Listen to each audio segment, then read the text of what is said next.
I want to talk more about the secret callers, part of a part two. I actually rewatched that first one, and there's a lot of good takeaways in there for you.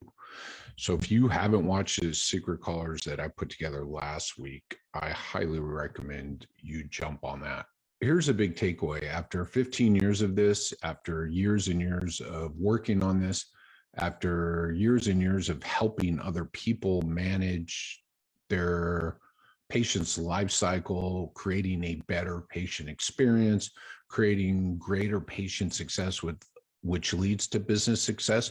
It's great to come back and do like these secret callers and do do more of this front end work again, because it just emphasizes how leverageable, how important, how huge of an ROI there is on this work further upstream, your business as an ecosystem, right? So the further upstream we go, the bigger impact we can have on the business. And by bigger, I don't mean just total numbers. I mean bigger in that we can influence more things with one touch. So the first phone call, right? Instead of worrying about cancels and arrivals and completed plans of care and collected co-payments as 4 or 5 different things, if you look at those 4 or 5 different things and you go further upstream, you realize that, right, the impact of changing the first phone call, one touch point, can impact all 4 or 5 of those things, versus if you wait to manage them at the time they happen as the issues arise, then you're trying to solve 4 or 5 problems.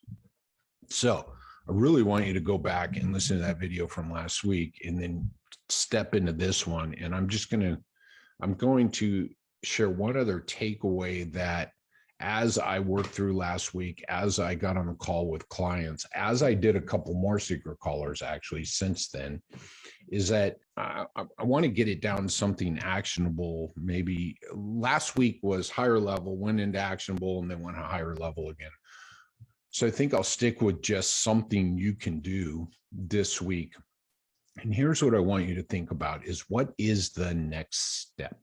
So here was a huge takeaway from my calls is I was given so many next steps, and there was so much talk about the work to be done beyond that first phone call, beyond the evaluation, into a course of care, that when I stepped back and I looked, man, I scheduled my appointment for 10 days out. I heard this massive stuff that was going to happen next, but with no real context, and calling the same practice or calling the same business multiple practices, actually heard it in different orders in different ways. So the team, right? So the fact that I was going, wow, what is the next step? I was hanging up the phone going, I got 10 days to arrival. What do I need to do next? What's most important to me? Right? What are the things that are going to make me successful in this journey, by the way, so that I will arrive, I will then pay, I will then stay. The next step has to do on the first phone call, you got to be thinking about arrival and subset pay, right? There should be no talk of stay, very little. Yes, we can leverage it in. Yes, we can wedge it in. Yes, we can talk about your practice when you're busy and we need to get a couple on the books, but that needs to be so far down the list that is the lowest priority. So here's what I want you to do again is I want you to look at your pre-arrival process from first contact to arrival and look at the systems and processes you have put together, AKA the first phone call mostly, and look, does the person, everybody I spoke to last week across, by the way, multiple businesses, not just one. I talked to more than, I did a couple where it was the same, again, same business, multiple practices. I did a couple of those. And then I did ones where people just have one office, right? One practice, shall we say. And at the end of it, if I was to hang up the phone and get on the call with that front desk person who just took the call and the office manager, clinic manager, owner, and go, you know, what needs to happen next? What did you share with me? They could go through a list of things. Here's the problem. Nothing is emphasized. Everything, it's interesting to get off a call that went 8, 9, 10 minutes and go, Everything had the same importance. Everything was just a checked box. There was no, now, Jerry, at the end, I have in my process, in my system, I have recap the call at the very end. And the point of that is to remind someone why they should arrive. Within the why they should arrive, it highlights, right? Of all the things we did on the call, it highlights the 2 to 3 things that they have to do next, and it pops in a why with it. If I need you to understand why you should arrive, then I need to tell you what you need to do next to inspire you, to motivate you, to get you to think about the why part of it. Again, commodity versus expert, all this stuff, man, it all bundles up together. So if at the end of the call, I'm like, wow, I got to bring my referral, I got to bring an ID, I got to bring my insurance card. They told me I was going to get a call from the billing team, by the way, which is way undervalued, right? And all I get is, oh yeah, and our billing team will call you back, right? Okay, so I got to bring my insurance card on the first day. Literally, I'm going back to some of these calls. Got to bring my insurance card, my ID, my doctor's referral, billing team will call me. I'll get an email. By the way, I'll get an email to go do the paperwork in a patient portal, right? And when I show up and I haven't done it, you're going to bitch in the back room about all the patients who didn't do their paperwork in the patient portal. I hear it. I've heard it. But you, right? It's literally like I have this pile in front of me of things that are going to happen next. I don't know when they're going to happen. I don't know the importance of why I need to do them. So half of them don't get done. So I need to set up this context. I first need to, right? As the manager, I sit down with my friend desk people on this, right? Okay, what do we need to collect on the first phone call? Cool. Why? What needs, so, right? And then I say, okay, you're going to hang up the phone. What needs to happen next? You know what's interesting? If I said what needs to happen next, they'll tell me what's important to the business. And this is, again, back on the owners. Remember, this is not a bash on the people that answered the phone. This is very, very important to remember. This is not a bash on the people who answered the phone. This is a default back to the way people will work when they're not given the structure and the reasons why they have to manage a call in a certain way. And I'm not talking about scripts, because a lot of this stuff was scripted. I could tell. You can tell. So funny, we complain about voicemail, we complain about scripting, we complain about phone trees, and then we put them into our own businesses. So, right, if I sit down with the team and say, what do you need on the call? The bulk of it's going to be business related. What needs to happen next? It's all going to be the business related stuff. It's really unfortunate. I got to tell you, when I sit down with a lot of these practices and businesses, and we look at what paperwork needs to be done and why, and what happens when people arrive without the paperwork done. And it's so much of this negativity around how it screws up my day, my work processes, my workflow, which I then default to, well, give them a better reason to do it. Well, I need this paperwork done and everybody hates it. You're right. So let's give them a reason to do it. Or let's not. Right? This is my big kick recently. Why is there 9 pieces of paperwork? I'm going to go out on a limb with 100% certainty and say that the bulk of the paperwork that people fill out before they arrive doesn't need to be done before they arrive. Again, what is the next step? As I've done these secret callers, again, I mentioned at the beginning how it's good for me to get back into this and look at the whole process. I've really started to dig in what is the minimal amount of stuff we need on the first phone call. You guys have heard me talk about, right? And you guys think too, oh my God, this is going to make the call so long. Oh my God, I can't do this process. It's already too long. I'm like, it's too long because you're collecting stuff and you're just repeating stuff back to people, and you're trying to cram as many things into the first phone call, thinking it's going to solve a problem 2 weeks downstream when there's no why or reason to do it, and then there's no follow-up. So I'm like, why are we collecting all this stuff on the first phone call? It's sad too, as a side note, is a lot of times you can't create a case in the EMR without it, even though you don't need it. To this day, everybody asking me my address on the first phone call. I go through every call at the end, and I was like, I always look because I document everything that was asked, every question that was asked. And I go back and look at how many of these questions were actually required to get me to arrive, to meet my goals, to meet my objectives, the user, the patient, right? I went back.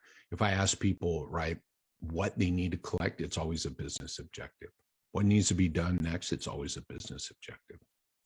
But then I go back, right? I hang up the phone as a user, as a potential patient, and go, really, what did I hear on there that was about me? What did I hear on there that told me what to expect next, that was going to make my life easier, that was going to make me more want to arrive? Those things are getting harder to come by, my friends. And people are looking for that stuff. I saw a post about, what are you going to do in a PT group? What's your business going to do about the recession, the increased cost of everything? And I'm like, man, oh man, this same thing I've been preaching forever, good times and bad times. People pay for what they value. So it's on you, the business, to give them a reason to value you. And a first phone call, an experience like everywhere else, is going to create a commodity. In this day and age, everybody, right? This day and age, you don't want to be stuck in a commodity game. You want to race to the bottom on price? Go for it.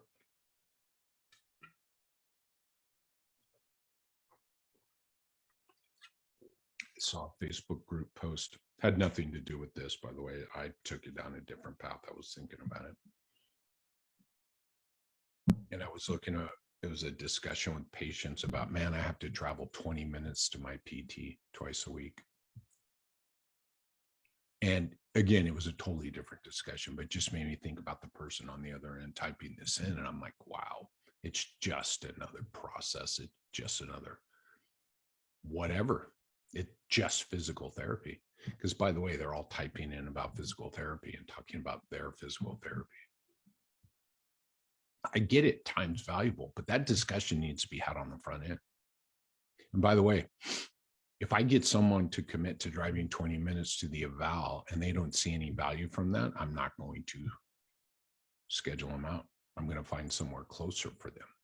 But we should know that from the very beginning. And if you're not going to value what we do, meaning you're not going to, you're probably going to increase likelihood of cancels, no shows, drop offs, right? Maybe the price is just on the border. If you're not going to value that, I just told you there's going to be more cancels, probably a drop off, probably some no shows, and probably not a completed plan of care. So why do I want that person on the schedule? Again, we go back upstream. Give me a why, right? Make me understand why I'm driving 20 minutes on the first phone call. Make me understand why getting my insurance, getting an insurance callback is such an expected thing anymore. You have to sell that as a value add, right? They're seeing the expert who's helped people just like them. All these things are reasons why I should arrive and why I should complete my paperwork. Here's a big takeaway. I make everybody do this. There's only one reason why people have to fill out paperwork before they arrive. It has nothing to do with HIPAA, insurance, consent to treat, medical history, medication, zero. It's 100% related to the fact that I want you to get your full hour, your full 45 minutes, your full 30 minutes, whatever the eval is, with your expert who's going to deliver A, B, and C. That's the only reason. That's the only way I've ever scripted, laid out. We don't do scripts. That's the only way I've ever laid out a conversation around the paperwork. There's absolutely no reason that anybody has to do paperwork. And you guys see where I'm going with this. This is where I turn it from a business thing to a about you thing. Right? The only reason you have to fill out paperwork before you arrive is so you can get your full hour, Jerry. And by the way, you know what else I sell? If you do your paperwork in advance, not only will you get your full hour, but you don't have to arrive 15 minutes early. You know, Jerry, we run on time here at ABC Physio, and your expert, Dr. Jane Doe, will be running on time. So if you get that paperwork filled out in the portal and you're ready to get your full hour with your expert, then I just need you here 5 minutes before your appointment time at 11 o'clock, because Dr. Jane Doe will come out and greet you at 11 o'clock straight up. So the why there, think about that for a second. Time, money, and energy is why. Has nothing to do with anything else, my friends. Right? This is what we need to leverage every day, upstream, every day. So go back again, right? At the beginning, think about what is it I need on today's call to get this person to arrive and pay. And you're going to start to see stuff on that list that just doesn't matter. And then you're going to have to make sure your team is emphasizing everything in a manner that it benefits me. And then the overarching mindset around today's video is, what is the next step that's going to make my life easier? Which, by the way, usually ties into your business needs. All right. In order for me to get paid, if you have insurance, I got to do an insurance benefit check. But guess what? We do that insurance callback to you, Jerry, so you'll know your benefits before you arrive. You do want that information before you arrive, don't you? Right? It only gets explained in a way that benefits you. But we know we're checking two boxes, a business objective and a patient objective. But everybody, fucking shit, people. The fucking insurance and doctor and referral conversation dominated every call I've done over the last 2 weeks. I literally didn't get scheduled at some places because I didn't have the referral in front of me, even though I told them I went to a doctor, and they didn't schedule me. Tell you, my friends, the bar is low. Change some of these things I just told you, right? How can I make everything I do sound like it's about you? That's how I train these calls, right? The 5-step, 6-step process, all has to do with how do we flip the conversation. By the way, collect exactly what you need to collect. Become more efficient at it. When I first started this, I told everybody, yes, your calls are going to be longer. On May 30th or May 31st, whatever it is of 2022, I'm going to tell you right now, your calls will be more efficient. The calls that need to be shorter will be shorter. The calls that need to be longer will be longer, and it will result in more people who arrive and pay. That's the deliverable. Cracks me up when everybody says, well, these calls will get long. I'm like, what's a completed course of care worth to you and the patient calling? You're not willing to put in 5 minutes more if you need to?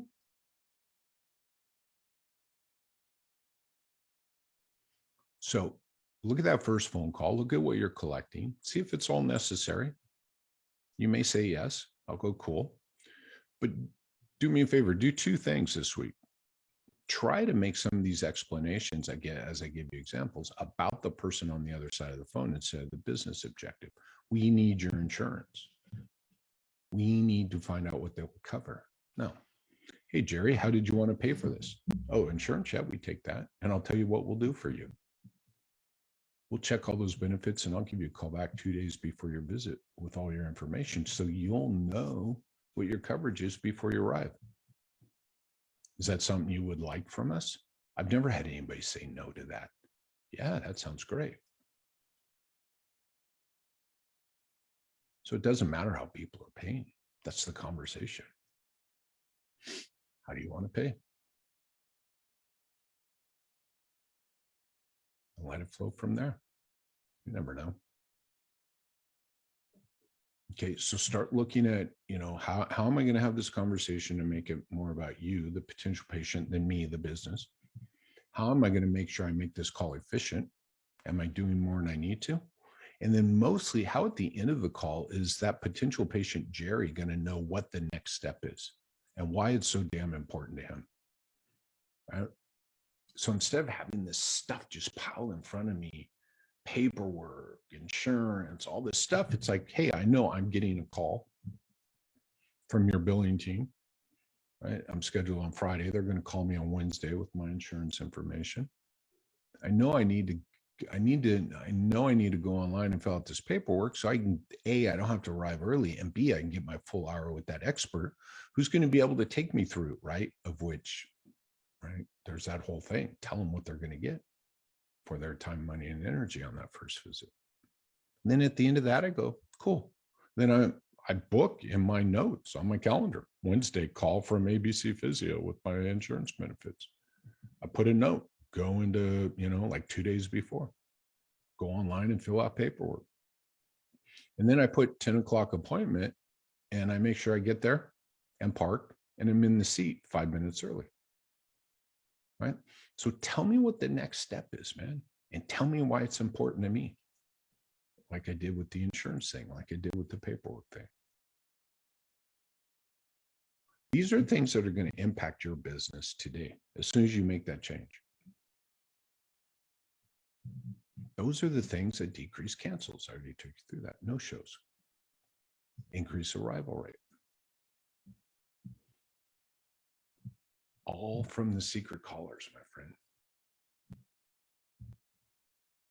Probably the most disappointing part is how consistent these all are across state lines, across practice models, across everything.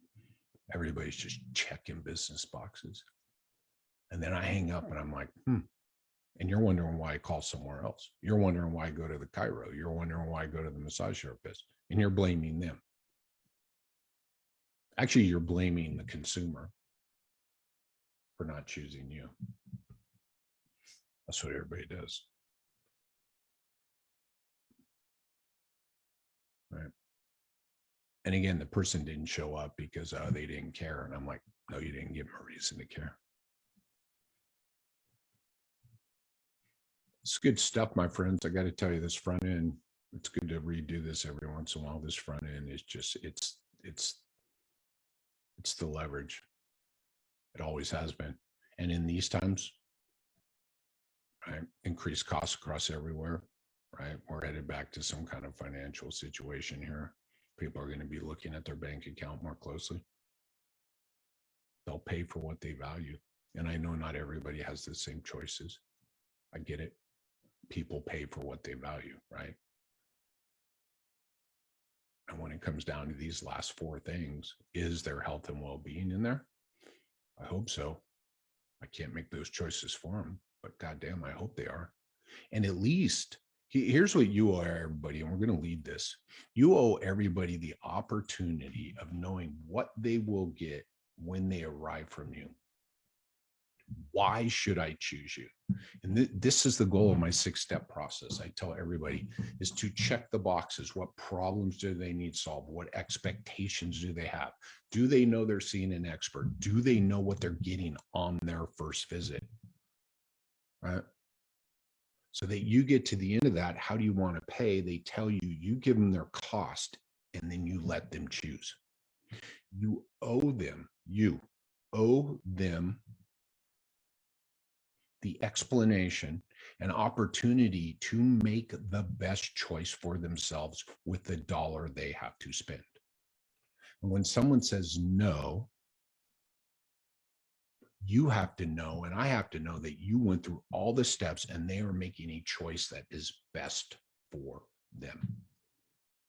It needs to happen every day, in good times and bad times, in cities, in counties, in rural areas, with Medicaid patients, with out-of-pocket patients. Everybody must be taken through the same process so they know what their time, money, and energy is being spent on.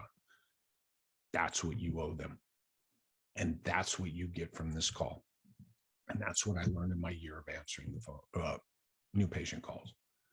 By the second half of that year, I was okay with people saying no, because I knew they knew every reason why they knew what I had to offer, so they could fill in the value equation.